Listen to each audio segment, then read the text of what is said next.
The late afternoon sun cast long shadows across the cracked sidewalk as 12-year-old Marcus Chen counted the coins in his palm for the third time. 47 cents. The same amount he'd had 10 minutes ago, and the same amount that wouldn't be enough for what he desperately needed.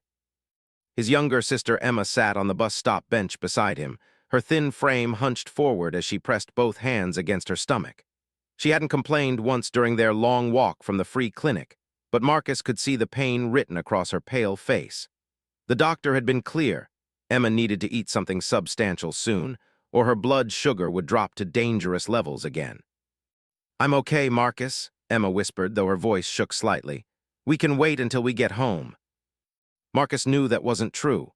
Their grandmother wouldn't be back from her cleaning job until after midnight, and the refrigerator at home contained only a half-empty jar of peanut butter and some stale crackers.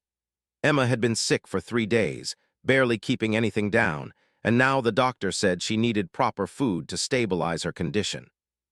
The smell of fresh pizza drifted from Tony's Pizza Corner across the street, making Marcus's own empty stomach clench with hunger.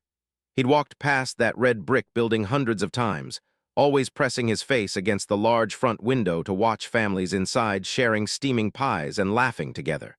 Today, the familiar sight of people eating felt like torture. Marcus pulled his worn jacket tighter and approached the restaurant's entrance.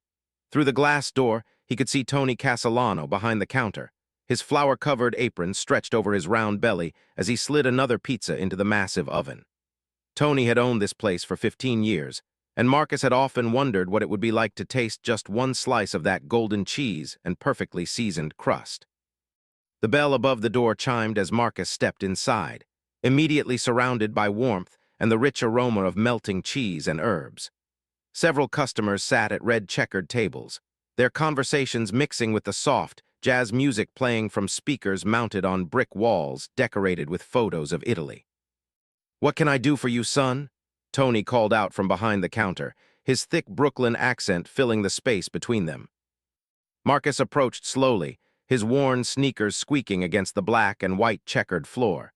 He placed his handful of coins on the smooth counter surface, the metal pieces making tiny clicking sounds as they settled. "How much is one slice of pizza?" Marcus asked, his voice barely above a whisper. Tony glanced down at the scattered change, then back up at Marcus's face. The boy's dark eyes held a mixture of hope and embarrassment that made Tony pause in his pizza preparation. "A slice runs $3, Tony said gently, recognizing immediately that the child didn't have nearly enough money. Marcus nodded slowly, his shoulders sagging as he began gathering up the coins. "Thank you," he mumbled, turning toward the door. "Wait a minute there," Tony said, wiping his hands on his apron. "What's this for, if you don't mind me asking?" Marcus stopped but didn't turn around immediately. When he finally faced Tony again, his eyes glistened with unshed tears. "My sister's sick. The doctor said she needs to eat something, but we don't have enough money. I thought maybe." He trailed off, knowing how foolish it sounded. 47 cents for a $3 slice of pizza. Tony had probably heard every sob story imaginable from kids trying to get free food. "Where's your sister now?" Tony asked, moving around the counter. Marcus pointed through the window toward the bus stop where Emma still sat hunched over, her small form looking even more fragile in the late afternoon light. "She's been throwing up for days. The free clinic gave her some medicine, but the doctor said she needs real food to feel better." Tony studied the girl through the window for a long moment. Even from this distance, he could see she was unwell. Her posture spoke of exhaustion and discomfort, and she looked much too thin for a child her age. "How old is she?" Tony asked. 8 and I'm 12. We live with our grandmother, but she's working double shifts to pay for Emma's medicine." Marcus's words came out in a rush, as if he needed to explain their entire situation before Tony lost interest. "What about your parents?" Marcus's expression darkened slightly. "They died in a car accident 2 years ago. Grandma Rose took us in, but things are really tight. She does her best, but there's never enough for extras." Tony had seen plenty of hardship during his 15 years in this neighborhood.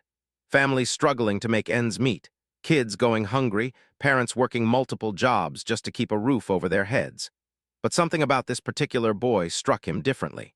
Maybe it was the way Marcus had tried to buy food for his sick sister with pocket change. Or maybe it was the genuine love and concern evident in every word he spoke about Emma. "Tell me about your grandmother," Tony said, leaning against the counter. "Rose Chen, she cleans offices downtown. She leaves at 4 in the morning and doesn't get home until after midnight most days. She's been doing it for 2 years now, ever since." Marcus paused, swallowing hard. "She's really tired all the time, but she never complains. She always makes sure Emma and I have what we need, even if it means she goes without." "And what about school? You're not in class right now." "Teacher development day? No school today. Grandma Rose had to take Emma to the clinic this morning before work because she was so sick, but then she had to leave for her job. She asked me to take care of Emma and make sure she eats something." Tony nodded thoughtfully. The story had the ring of truth to it, and the genuine worry in Marcus's eyes was impossible to fake. He'd raised 3 children of his own and could recognize authentic concern when he saw it. "What's your name, son?" "Marcus Chen, and my sister is Emma." "Well, Marcus Chen, I think I can help you out today." Tony moved back behind the counter and began preparing a fresh slice of pizza, adding extra cheese and a few pieces of pepperoni. "But first, I want you to go get your sister and bring her inside where it's warm." Marcus's eyes widened. "Really, but I don't have enough money." "Don't worry about the money right now. Go get Emma." Marcus ran outside so quickly that the door's bell continued chiming long after he disappeared. Through the window, Tony watched as the boy gently helped his sister to her feet and guided her slowly across the street. Emma moved carefully, clearly still feeling unwell, but she managed a small smile when Marcus explained what was happening. When they entered the restaurant together, Tony got his first close look at Emma Chen. The little girl was indeed too thin, with dark circles under her eyes and skin that looked almost translucent. But her eyes held the same intelligence and kindness he'd seen in her older brother. "Hello, Emma," Tony said warmly. "I'm Tony. I hear you're not feeling very well." Emma nodded shyly, staying close to Marcus's side. "My stomach hurts," she said in a voice so soft Tony had to strain to hear her. "Well, I think some pizza might help with that. But first, why don't you both sit down at that table by the window while I finish preparing something special?" Marcus guided Emma to the indicated table, pulling out a chair for her with the careful attention of someone much older than 12. Tony watched this interaction while he worked, noting how naturally the boy took on the protective role. It reminded him of his own childhood, when he'd looked after his younger siblings while his immigrant parents worked long hours to establish their restaurant business. The pizza slice Tony prepared was larger than usual, with extra toppings and a small side of garlic bread. He also poured 2 glasses of cold milk and gathered some packets of crackers that would be easy for Emma to digest if the pizza proved too rich for her sensitive stomach. As he arranged everything on a tray, Tony found himself thinking about his own children, now grown with families of their own. He remembered the countless times he'd worried about their health, their happiness, their future. The feeling of helplessness when a child was sick and you'd do anything to make them feel better was something every parent understood. When Tony approached their table with the food, he saw Emma's eyes widen with amazement. She clearly hadn't expected anything so generous, and the grateful expression on her face made Tony glad he'd decided to help. "Now, Emma, I want you to eat slowly," Tony instructed gently. "Small bites and wait between them to see how your stomach feels. If it's too much, we'll try something else."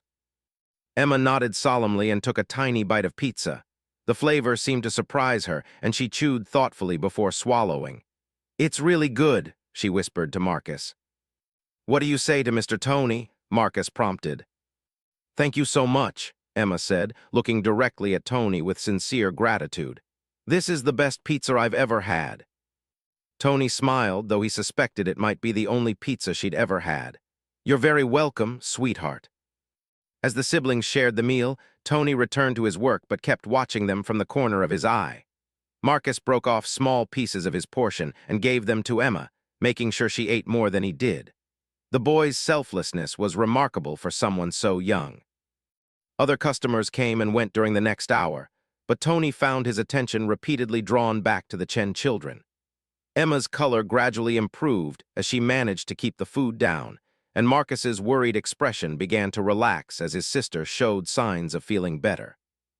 Around 6 o'clock, as the dinner rush was beginning to pick up, Marcus approached the counter again. "Mr. Tony, we should probably go home now. Emma's feeling a lot better, and we don't want to take up your table when you have paying customers.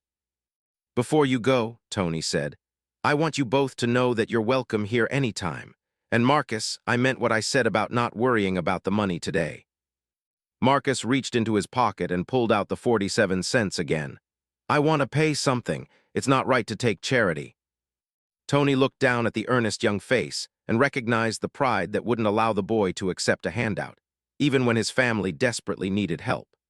It was the same pride Tony's own father had shown when they'd first arrived in America with nothing but determination and a willingness to work hard for their dreams. Tell you what, Tony said finally, keep your money for now, but I want you to promise me something. If Emma gets sick again or if you ever need help, you'll come see me. Deal. Marcus considered this for a moment, then nodded. Deal, but someday when we have enough money, we're going to come back and pay for everything. I'm counting on it, Tony replied with a smile. As the Chen children prepared to leave, Tony noticed an expensive black pickup truck pulling into the parking space directly in front of his restaurant. The vehicle was pristine, with chrome details that gleamed even in the fatting daylight. The driver who emerged was tall and lean, wearing a well-fitted Western shirt, dark jeans, and boots that had clearly cost more than most people spent on groceries in a month. The man entered Tony's restaurant just as Marcus and Emma were saying their final goodbyes. Tony nodded politely to the newcomer while finishing his conversation with the children. Remember what I said, Tony told Marcus. You're always welcome here. Thank you, Mr. Tony, Emma said, her voice stronger now than it had been when she'd first arrived. I feel so much better. As the siblings headed toward the door, Marcus holding it open for his sister with the same careful attention he'd shown all evening, the well-dressed stranger stepped aside to let them pass. Tony noticed the man watching the children with interest, his weathered face thoughtful as he observed their interaction. Excuse me, the stranger said to Marcus just as the boy was about to step outside. Could I ask you something? Marcus paused, glancing protectively at Emma before nodding. Yes, sir. I couldn't help but notice how well you take care of your sister. That's not something you see every day. She's all I have, Marcus replied simply, the weight of responsibility evident in those 4 words. The man nodded slowly, his keen eyes taking in details that most people would miss. The way Marcus's worn clothing was clean and carefully mended. How he positioned himself slightly in front of Emma in a protective stance. The maturity in his voice that spoke of someone forced to grow up too quickly. What's your name, son? Marcus Chen, this is my sister Emma. I'm William Bill Morrison, the man said, extending his hand for a firm handshake. It's a pleasure to meet you both. Tony watched this exchange with growing curiosity. Bill Morrison wasn't a name he recognized, but everything about the man's bearing suggested someone accustomed to authority and success.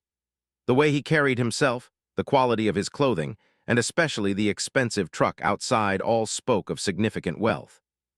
We should get going, Marcus said politely after the handshake.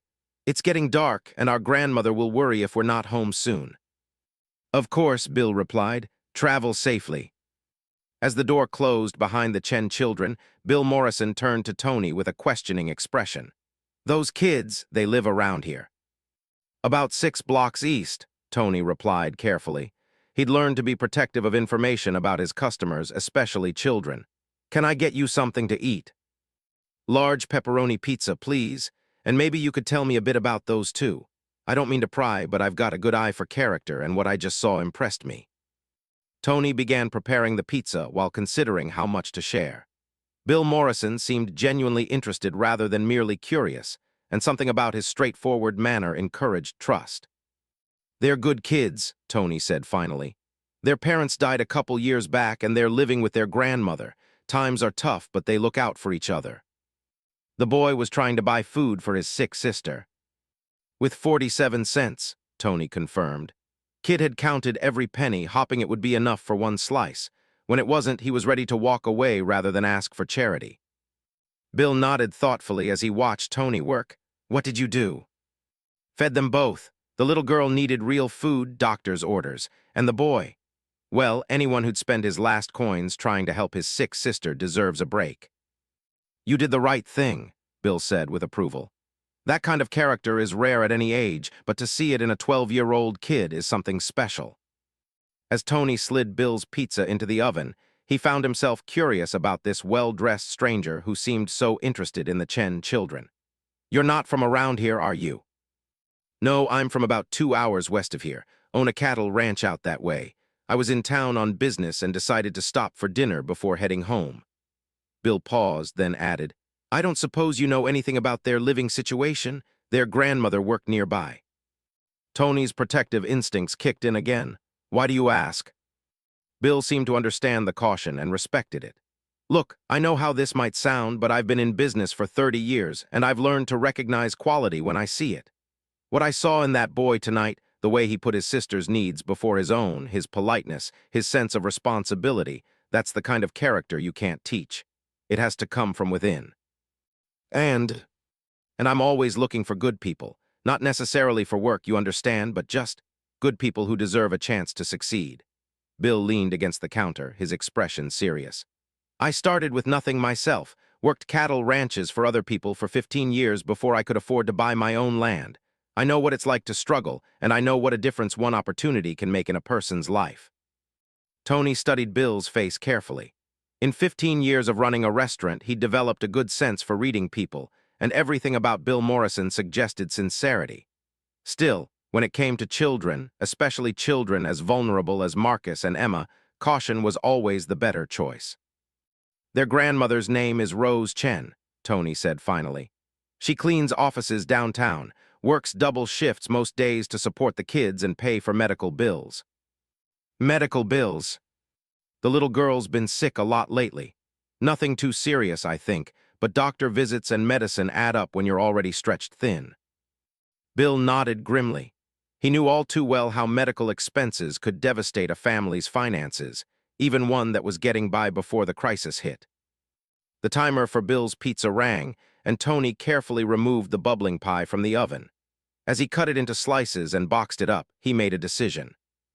"Look, Mr. Morrison, I don't know what you have in mind, but those kids have been through enough. They don't need any false hope or promises that won't be kept." "I understand your concern," Bill replied, "and I respect you for looking out for them. But I want you to know that when I see potential in someone, I don't make empty promises. If I decide to help those children, it'll be real help that makes a lasting difference in their lives." Tony handed over the boxed pizza and accepted Bill's payment.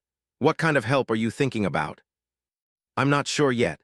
I'd need to learn more about their situation first, and I'd want to make sure anything I did was truly in their best interests."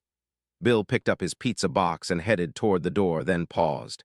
"Do you mind if I come back sometime? Maybe get to know those kids a little better." "As long as your intentions are good, you're welcome anytime," Tony said. "But I'll be watching." Bill smiled at that. "I'd be disappointed if you weren't."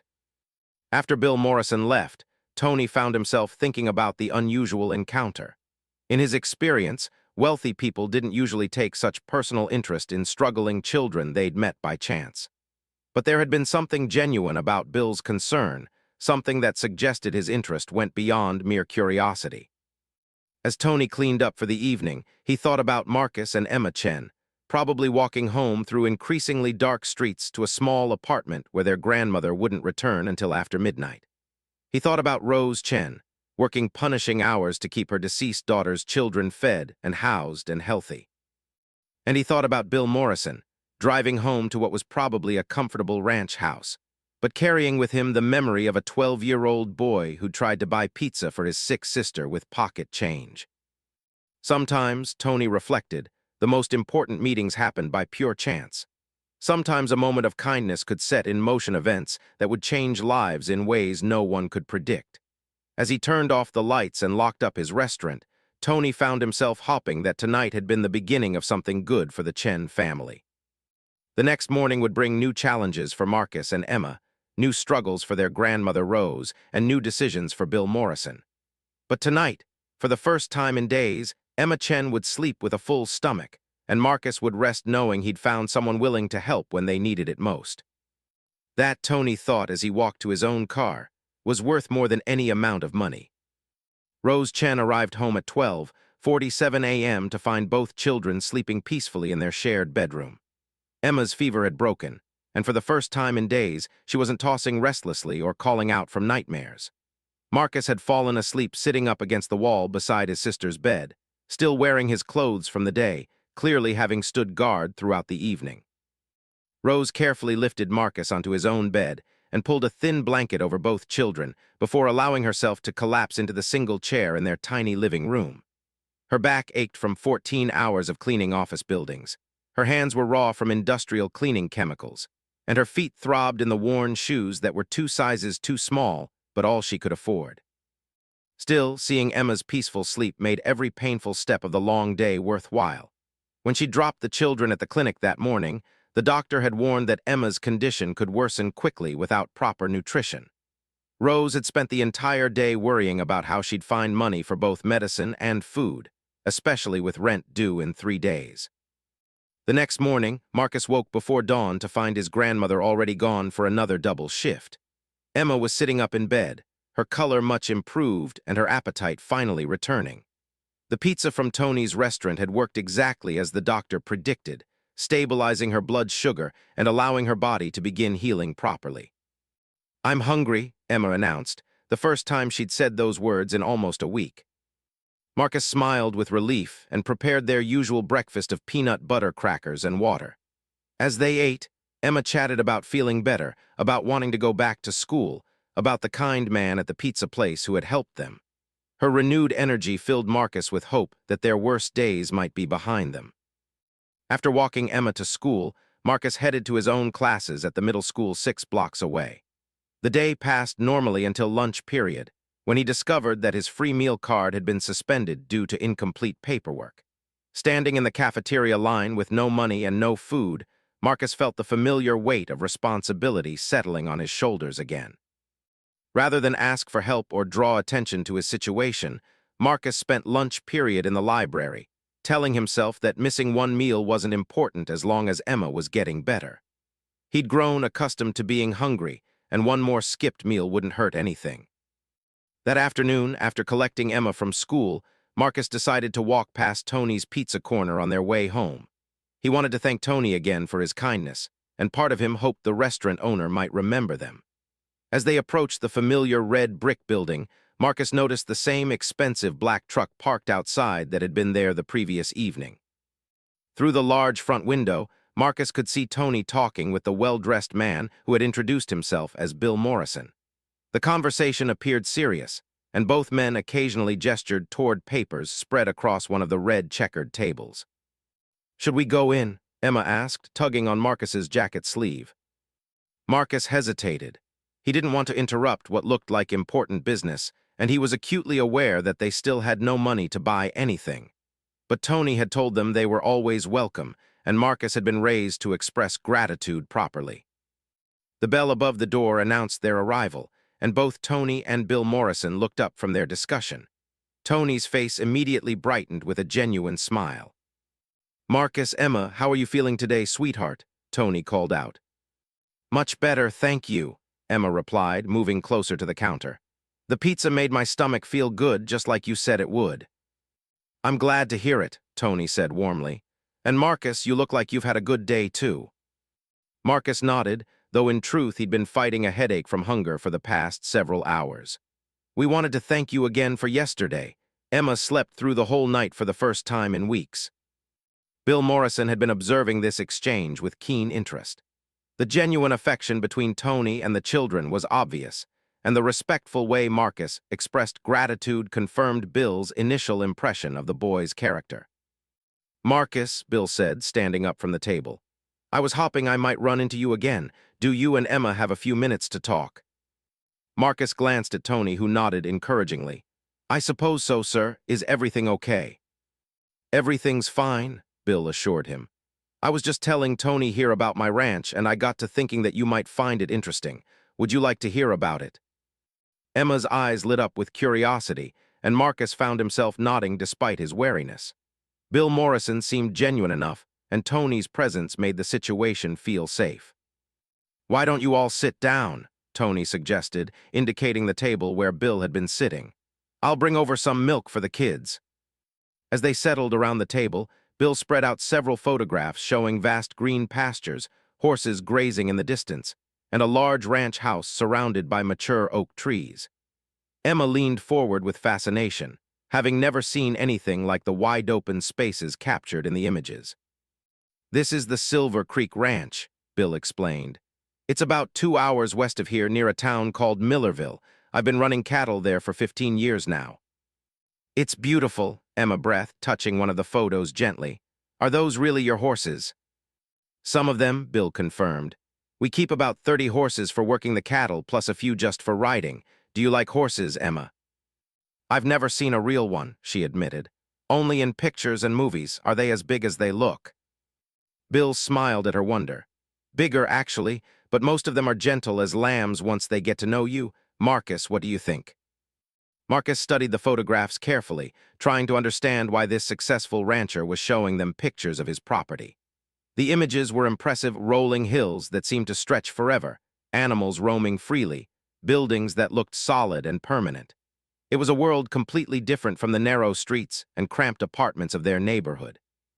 "It looks like a good place to live," Marcus said finally. "Very peaceful." "It is," Bill agreed. "But it's also a lot of work.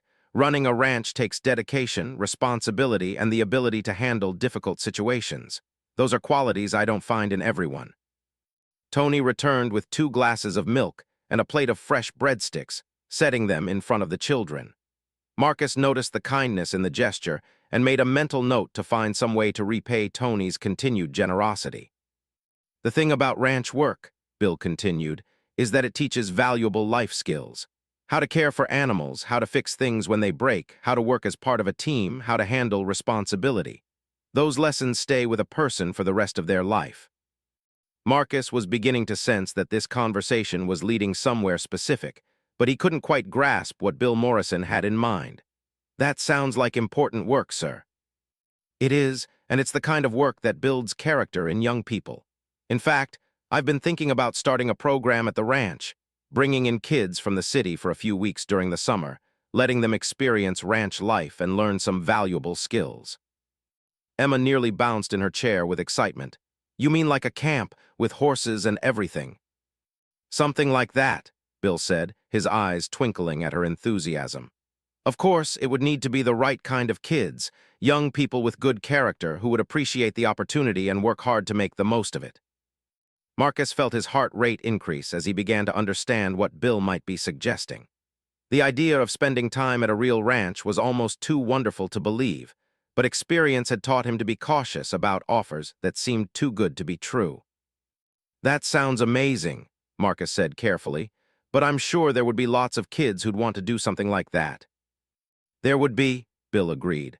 "But I'm not interested in just any kids. I'm looking for young people with specific qualities, responsibility, kindness, the ability to put others' needs before their own. Yesterday, when I watched you trying to buy pizza for your sick sister with your last coins, I saw exactly the kind of character I'm talking about." The table fell silent as Marcus absorbed the implications of Bill's words. Emma looked back and forth between the 2 men, sensing the importance of the conversation even if she didn't fully understand it. Tony, who had been listening from behind the counter, approached the table again. "Bill's been telling me about his ideas for this summer program. It sounds like something that could be really good for the right kids." "Would we both be able to go?" Marcus asked, instinctively thinking of Emma's inclusion before his own desires. "That's exactly the kind of thinking that tells me you'd be perfect for this," Bill said with approval. "And yes, I was hoping both of you might be interested. Emma's a bit young for the work program, but there are always plenty of gentle activities around a ranch for an 8-year-old. Feeding chickens, gathering eggs, helping in the garden." Emma clapped her hands together with delight. "Really, we could really come to your ranch." "If your grandmother approves," Bill said. "This would need to be something she's completely comfortable with. I'd want to meet with her, show her references, let her ask any questions she might have. Your safety and well-being would be my responsibility, and I take that very seriously." Marcus felt a surge of hope mixed with worry. The opportunity sounded incredible, but he couldn't help wondering what the catch might be.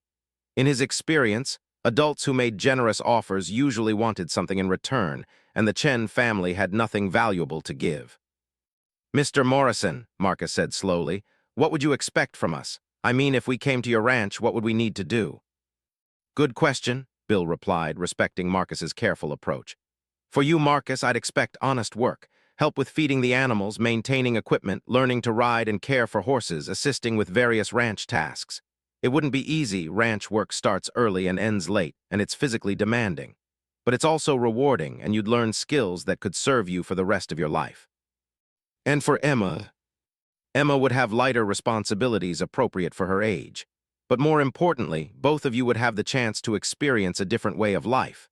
Good food, fresh air, wide-open spaces, and the satisfaction that comes from taking care of animals and land. Marcus glanced at Tony, seeking the older man's opinion. Tony had shown them more kindness than anyone except their grandmother, and Marcus had come to trust his judgment. "What do you think, Tony?" Marcus asked. Tony considered the question seriously before answering. "I think Bill Morrison is a good man who's offering you an incredible opportunity. I also think your grandmother should have the final say, and that you shouldn't feel pressured to decide anything right now." Bill nodded his agreement. "Tony's absolutely right. This is a big decision that affects your whole family. I'd like to meet with your grandmother as soon as possible to discuss the details and answer any questions she might have." "She works until really late," Marcus explained. "She doesn't get home until after midnight most nights, and she leaves again at 4 in the morning. Then I'll arrange my schedule to meet whenever is convenient for her," Bill said without hesitation. "This is important enough to be flexible about timing." Emma had been studying the ranch photographs throughout the conversation, her imagination clearly captured by the images of wide-open spaces and animals. "Marcus," she said quietly, "do you think Grandma Rose would let us go?" Marcus wasn't sure how to answer that question. Their grandmother loved them deeply and wanted the best for them, but she was also protective and cautious about strangers. The offer was generous beyond anything they'd ever experienced, which might make Rose suspicious about Bill's true motives. "I don't know, Emma," Marcus said honestly. "It would be up to her to decide." "What I'd like to propose," Bill said, pulling a business card from his wallet, "is that you take this information home to your grandmother. My name, phone number, and ranch address are all there. When she's ready to talk, she can call me, and we'll arrange a meeting at whatever time and place makes her most comfortable." Marcus accepted the business card and read the information carefully. William Morrison, Silver Creek Ranch, followed by a phone number and address in Millerville. The card was simple and professional, without unnecessary decoration or flashy design. "I want you both to understand something important," Bill continued, his voice serious. "This offer isn't charity, and it's not because I feel sorry for you. It's because I recognize quality when I see it, and I believe you have the potential to make the most of an opportunity like this. Ranch work is demanding, and I only want people who are willing to work hard and learn." Marcus felt a surge of pride at being recognized for his character rather than pitied for his circumstances. That distinction mattered more than Bill might realize. "Thank you, sir," Marcus said formally. "We'll talk to our grandmother about it." "That's all I can ask," Bill replied, standing up from the table. "And regardless of what she decides, I want you both to know that meeting you has been a pleasure. You're good kids, and you should be proud of how well you look after each other." As Bill prepared to leave, he turned to Tony. "Thanks for the introduction. I'll be in touch." "Drive safe," Tony replied, shaking Bill's hand. "And Bill, I think you're making a smart choice with these kids." After Bill Morrison left, Marcus and Emma remained at the table, staring at the business card and the photographs of Silver Creek Ranch. The possibility of spending summer weeks at a real working ranch seemed like something from a dream, almost too wonderful to believe. "Do you think it's real?" Emma asked, touching one of the horse photographs again. "I think so," Marcus replied, though part of him remained cautious. "Mr. Morrison seems genuine and Tony likes him, but it's a big decision and Grandma Rose will need to be sure it's safe." Tony approached their table carrying a small paper bag. "I packed some breadsticks for you to take home," he said. "And Marcus, I want you to know that I've been thinking about Bill's offer too. I've known a lot of people in my 15 years here and I'm good at reading character. Bill Morrison is the real deal." "You really think so?" "I do. More than that, I think this could be exactly the kind of opportunity that changes everything for your family. But Tony's right that your grandmother needs to be comfortable with it. Don't push her, just present the information and let her ask all the questions she needs to ask." Marcus carefully folded the business card and slipped it into his jacket pocket along with the bag of breadsticks. Thank you, Tony, for everything. You don't need to thank me, son. Just promise me you'll give this opportunity serious consideration. Chances like this don't come along very often. As Marcus and Emma walked home through the familiar neighborhood streets, they talked excitedly about horses and wide-open spaces, and the possibility of spending their summer somewhere completely different from anything they'd ever experienced. For the first time since their parents' death, they had something wonderful to look forward to, something that might change their lives in ways they could barely imagine. The business card in Marcus's pocket felt heavier than paper should, weighted with possibility and hope. In a few hours, when their grandmother returned from her long day of work, the Chen family would face a decision that could alter the course of their future. Marcus found himself hoping that Rose would see the same genuine kindness in Bill Morrison that he and Emma had recognized, and that she'd be willing to take a chance on the generous stranger who'd seen potential in two children others might have overlooked.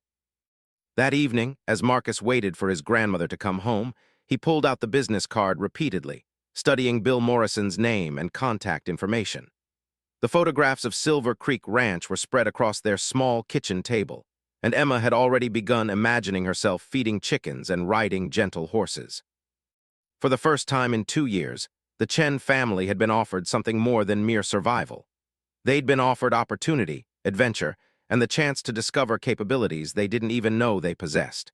Whether they'd be brave enough to accept that gift remained to be seen, but the possibility alone was enough to fill their small apartment with hope. Rose Chen stared at the business card and ranch photographs spread across her kitchen table, her coffee growing cold as she tried to process what her grandchildren were telling her.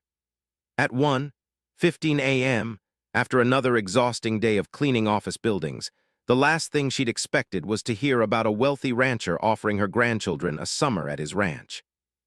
"You're absolutely sure this man didn't ask for anything in return?" Rose asked for the third time, her protective instincts on high alert. "Nothing, Grandma," Marcus assured her. "He just said he recognized good character when he saw it, and that ranch work teaches valuable life skills." Emma, who should have been asleep hours ago but was too excited to rest, bounced slightly in her chair. "And there are horses, Grandma Rose, real horses we could learn to ride." Rose studied her granddaughter's animated face, noting the healthy color that had returned to her cheeks and the bright energy in her eyes. The contrast to Emma's appearance just 2 days ago was remarkable, and Rose silently thanked whatever forces had led her grandchildren to the kind pizza shop owner who'd helped when they needed it most. "Tell me again about this Tony person," Rose said, wanting to understand the full sequence of events. Marcus recounted their visit to Tony's Pizza Corner, emphasizing the restaurant owner's kindness and his apparent trust in Bill Morrison. As he spoke, Rose found herself thinking about the children's isolation, their lack of opportunities, and the narrow world of their current existence. Since taking in Marcus and Emma after their parents' death, Rose had focused entirely on survival. Keeping them fed, housed, healthy, and safe had consumed all her energy and resources. She'd never had the luxury of considering enrichment opportunities or experiences that might broaden their horizons. "What did you think of this, Mr. Morrison?" Rose asked Marcus, valuing his judgment despite his young age. Marcus had been forced to mature quickly, and his assessments of people were often remarkably accurate. "He seemed honest," Marcus replied thoughtfully. "Not like someone trying to impress us or make promises he couldn't keep. He was straightforward about ranch work being difficult, and he said he wanted to meet with you to answer all your questions." Rose nodded slowly. The man's willingness to be scrutinized by her was encouraging. In her experience, people with bad intentions usually tried to avoid thorough examination of their motives and background. "And he specifically said he'd meet whenever was convenient for you?" Rose asked. "Yes, ma'am. He said this was important enough to be flexible about timing." Rose made her decision. "All right, tomorrow after school we'll all go to this pizza place together. I want to meet both Tony and this Mr. Morrison myself, and I want to ask a lot of questions." Emma clapped her hands with excitement, while Marcus felt a mixture of hope and nervousness. His grandmother's caution was necessary and wise, but he couldn't help worrying that too much scrutiny might cause Bill Morrison to reconsider his offer. The next evening, the entire Chen family walked into Tony's Pizza Corner just as the dinner rush was beginning. Rose had taken time off work, something she couldn't afford, but considered essential given the magnitude of the decision they were facing. Tony immediately recognized the children and approached with a warm smile. "You must be Mrs. Chen," he said to Rose. "Your grandchildren have told me so much about you." Rose studied Tony's face carefully, looking for any sign of deception or ulterior motive.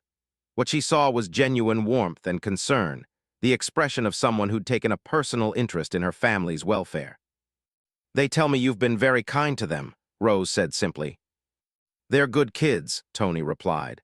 "The kind that make you want to help when you can. Bill Morrison should be here any minute. Can I get you something while you wait?" Rose ordered coffee and small portions for the children, insisting on paying despite Tony's protests. She wanted this interaction to be businesslike rather than charitable, establishing her independence and dignity from the outset. Bill Morrison arrived 20 minutes later, immediately recognizable from the children's descriptions. Rose watched carefully as he greeted Marcus and Emma, noting the respectful way he treated them and the genuine interest he showed in Emma's recovery from her recent illness. "Mrs. Chen," Bill said, extending his hand, "thank you for taking the time to meet with me. I know how busy you are." Rose shook his hand firmly, meeting his eyes directly. "My grandchildren are the most important things in my life, Mr. Morrison. Before I consider any arrangement involving them, I need to understand exactly what you're proposing and why." "I wouldn't expect anything less," Bill replied with approval. "Would you like to sit down so we can talk properly?" They settled around a large table in the back corner of the restaurant, away from other customers but still in full view of Tony, who continued working while keeping a protective eye on the proceedings.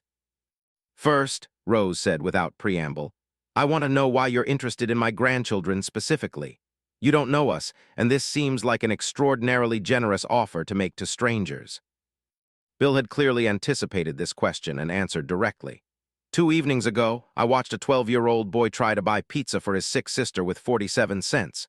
When he realized he didn't have enough money, he was prepared to walk away rather than ask for charity. That kind of character, putting someone else's needs before your own, maintaining dignity in difficult circumstances, isn't something you can teach. It has to come from within. And Emma showed courage in dealing with illness, gratitude for kindness received, and genuine care for her brother's feelings. Those are rare qualities in a child her age. Rose nodded thoughtfully.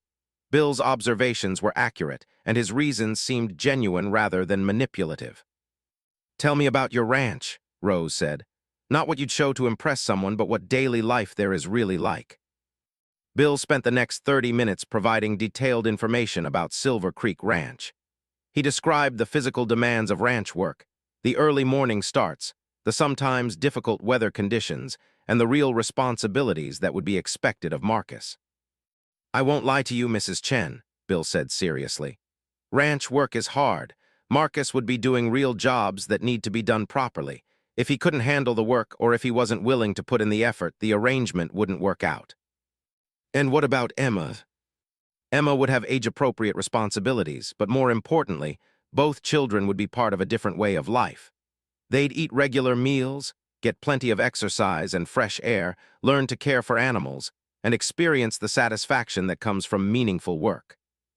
Rose appreciated Bill's honesty about the challenges involved. False promises would have immediately destroyed her trust, but his straightforward assessment of both benefits and difficulties rang true. "I need references," Rose said. "People who can vouch for your character and confirm that children would be safe in your care." "Of course," Bill replied, pulling out a folder he'd prepared. "Contact information for my pastor, the sheriff in Millerville, 3 families whose children have worked at the ranch in the past, my banker, and my attorney. You're welcome to call any or all of them." The fact that he'd anticipated her need for references and had them readily available impressed Rose. She accepted the folder and scanned the names, noting that several were clearly professionals who wouldn't risk their reputations by providing false information. "How long would this arrangement last?" Rose asked. "I was thinking about 6 weeks, starting in late June. That would give Marcus and Emma time to adjust to ranch life and really learn something valuable, but wouldn't keep them away from you for too long." Rose felt her heart clench at the thought of being separated from her grandchildren for 6 weeks, but she forced herself to consider their best interests rather than her own emotional needs. Would I be able to visit, to check on them and make sure they're okay? Absolutely. I'd encourage regular visits and you'd always be welcome. In fact, I was hoping you might consider spending a week at the ranch yourself, just to see how the children are doing and experience the place firsthand. This offer surprised Rose and further convinced her of Bill's genuine intentions. Someone with bad motives would want to isolate the children from family supervision, not encourage it. What about medical care? Emma's been sick recently, and I need to know she'd have access to proper health care if needed. Millerville has an excellent clinic with a doctor who's been serving the community for 20 years. The ranch is only 15 minutes from town, and I'd make sure both children received any medical attention they needed. Rose looked at Marcus and Emma, who had been listening to this conversation with growing excitement. Their faces showed hope and anticipation that she hadn't seen since before their parents' death. "I need time to think about this," Rose said finally, "and I want to check your references thoroughly before making any decision." "Take all the time you need," Bill assured her. "This is a big decision that affects your whole family. I'd rather you be completely comfortable with the arrangement than rush into something you're uncertain about." As they prepared to leave the restaurant, Tony approached their table again. "Mrs. Chen, if you don't mind me saying so, I think this could be really good for your grandchildren. Bill Morrison is a good man, and opportunities like this don't come along very often." "I appreciate your opinion, Tony," Rose replied. "You've been very kind to Marcus and Emma, and I trust your judgment." That night, after the children had gone to bed, Rose sat at her kitchen table and began making phone calls. Despite the late hour, she was determined to check Bill Morrison's references immediately rather than waiting and risking second thoughts. Her first call was to Pastor David Williams of the Millerville Community Church. Pastor Williams confirmed that Bill Morrison was an active church member who'd been supporting community youth programs for over a decade. He spoke enthusiastically about Bill's character and his genuine commitment to helping young people develop their potential. The sheriff, Robert Martinez, provided similar testimony.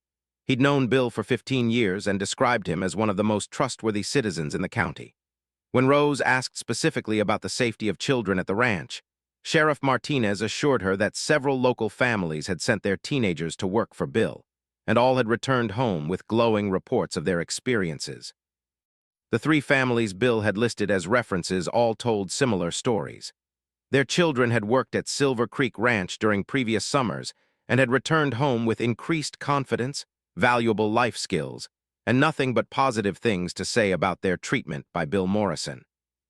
By 3:00 a.m., Rose had spoken to 6 different people, all of whom vouched for Bill's character and the positive impact his ranch program had on young participants. The consistency of their testimonials convinced her that the opportunity was genuine and potentially life-changing for Marcus and Emma. When Rose's alarm rang at 3:30 a.m. for another day of cleaning office buildings, she found herself facing the most important decision she'd made since agreeing to raise her grandchildren. The work was exhausting, and the separation would be painful, but the potential benefits for Marcus and Emma seemed enormous. That evening, Rose called the number on Bill Morrison's business card. "Mr. Morrison, this is Rose Chen," she said when he answered. "I've checked your references and I'd like to accept your offer. When would my grandchildren be able to start?" The joy in Bill's voice was unmistakable. "Mrs. Chen, you've just made my day. I was hoping to hear from you, but I wasn't sure what you'd decide. How does late June sound? That would give us time to prepare everything properly." "Late June would be perfect. They'll be out of school by then, and I can arrange time off work to bring them to the ranch myself. Actually, I was planning to come pick them up personally. I'd like you to see the ranch before leaving them there, and I want to make sure you're completely comfortable with all the arrangements." Rose felt tears welling up in her eyes at this additional evidence of Bill's consideration. "That's very generous of you, Mr. Morrison." "Please call me Bill. And Mrs. Chen, I want you to know that Marcus and Emma will be treated like family while they're at the ranch. I'll make sure they're safe, well-fed, properly supervised, and given opportunities to learn and grow." "Thank you, Bill. I believe you will." 3 weeks later, Bill Morrison arrived at the Chen family's apartment building in his black pickup truck, this time accompanied by his wife Sarah and their 18-year-old daughter Jessica. The Morrison family spent an hour visiting with Rose, Marcus, and Emma, answering final questions and helping load the children's belongings into the truck. As they prepared to leave for the ranch, Rose hugged her grandchildren tightly, fighting back tears. "You be good," she told them. "Work hard, mind your manners, and remember that you're representing our family." "We will, Grandma," Marcus promised solemnly, "and we'll call you every week." Emma threw her arms around Rose's neck. "Thank you for letting us go, Grandma Rose. We love you so much." The drive to Silver Creek Ranch took 2.5 hours through gradually changing landscape. The crowded city streets gave way to suburbs, then small towns, and finally to rolling countryside dotted with farms and ranches. Marcus and Emma pressed their faces against the truck windows, amazed by the vast open spaces and the abundance of animals grazing in green pastures. When they finally turned through the gates of Silver Creek Ranch, both children fell silent with awe. The property was even more beautiful than the photographs had suggested. Green hills stretched to the horizon, horses moved gracefully through nearby paddocks, and the ranch house sat beneath towering oak trees like something from a movie. "Welcome to Silver Creek Ranch," Bill said as they climbed out of the truck. "This is your home for the next 6 weeks." Marcus and Emma spent their first afternoon at the ranch exploring their new environment under Jessica Morrison's supervision. They met the horses, learned about feeding schedules, toured the barns and equipment sheds, and began to understand the daily rhythms of ranch life. That evening, as they sat down to their first dinner with the Morrison family, Marcus reflected on the incredible chain of events that had brought them to this place. Just 3 weeks ago, he'd been counting coins for a slice of pizza. Now he was sitting at a family dinner table in a beautiful ranch house, surrounded by people who'd welcomed them like family. "Tomorrow we start your real education," Bill told Marcus as they finished eating. "Ranch work begins at sunrise, and you'll be doing real jobs that matter to the operation of this place. Are you ready for that?" "Yes, sir," Marcus replied with determination. "I want to learn everything you're willing to teach me." Emma bounced excitedly in her chair. "And I get to feed the chickens, right? Jessica promised to show me how to gather eggs without scaring them." "That's right, sweetie," Sarah Morrison confirmed with a smile. "We'll start you off with easy jobs and gradually add more responsibilities as you learn." Over the following weeks, Marcus and Emma discovered capabilities they'd never known they possessed. Marcus learned to ride horses, repair fencing, operate equipment, and manage livestock with growing confidence and skill. The physical demands of ranch work strengthened his body, while the daily responsibilities developed his self-reliance and problem-solving abilities. Emma flourished in the ranch environment, her natural curiosity and gentle nature making her a favorite with all the animals. She learned to care for chickens, tend the garden, and help with meal preparation while her health improved dramatically in the clean air and active lifestyle. Both children called Rose every week as promised, their voices filled with excitement as they described their experiences and accomplishments. Rose could hear the confidence and happiness in their voices, and she knew she'd made the right decision in allowing them to accept Bill Morrison's generous offer. When the 6 weeks ended and it was time to return home, Marcus and Emma had been transformed. They discovered strengths they didn't know they had, learned skills they'd carry for the rest of their lives, and experienced the satisfaction of meaningful work and accomplishment. Bill Morrison drove them home personally, his truck loaded with gifts from the ranch family, and a promise that they'd always have a place at Silver Creek Ranch whenever they wanted to return. "You know," Bill told Rose as they unloaded the children's belongings, "Marcus has real potential as a ranch hand. If he ever wants to come back for longer periods or even consider ranch work as a career, he'd always be welcome." Rose looked at her grandson, nodding his improved posture, his confident bearing, and the mature way he spoke about his experiences. The scared, hungry boy who'd counted coins for pizza had grown into a capable young man with skills and possibilities he'd never imagined. "What do you think, Marcus?" Rose asked. "Is that something you might want to consider?" Marcus looked back at the ranch truck, then at the Morrison family who'd become like relatives over the past 6 weeks, then at his grandmother who'd been brave enough to let him accept an incredible opportunity. "I think I'd like that very much," he said with a smile that lit up his entire face. As the Morrison family prepared to leave, Emma hugged each of them tightly. "Thank you for the best summer of my whole life," she told Bill. "I'll never forget any of this." "Neither will we, sweetheart," Bill replied, his own eyes misty with emotion. "You and Marcus will always be part of our Silver Creek Ranch family." That night, as the Chen family sat around their small kitchen table sharing stories about the summer's experiences, Rose realized that sometimes the most important changes in life began with the smallest acts of kindness. A 12-year-old boy trying to buy pizza for his sick sister with pocket change had set in motion events that transformed their entire family's future. Marcus would return to Silver Creek Ranch the following summer, and the summer after that, eventually becoming Bill Morrison's ranch foreman and marrying Jessica Morrison. Emma would grow up spending summers at the ranch, developing a love of animals that would lead her to become a veterinarian. Rose would finally be able to reduce her working hours and spend more time with her grandchildren, secure in the knowledge that their futures were bright with possibility. And Tony Castellano would continue serving pizza to families in his red brick restaurant, always remembering that sometimes the most important thing you could do was recognize when someone needed help and find the courage to provide it.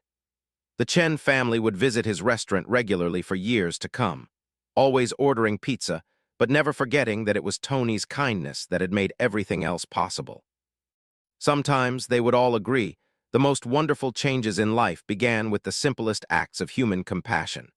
A piece of pizza shared with hungry children, a wealthy rancher willing to recognize character over circumstances, and a grandmother brave enough to let her grandchildren reach for opportunities beyond anything she could have provided alone.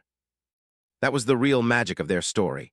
Not that one generous gesture had solved all their problems, but that one act of kindness had revealed the potential for goodness that existed all around them, waiting to be recognized and shared. In the end, Marcus and Emma learned that the world contained far more generous, caring people than they'd ever imagined, and that sometimes the most important thing you could do was be willing to accept help when it was offered with genuine love.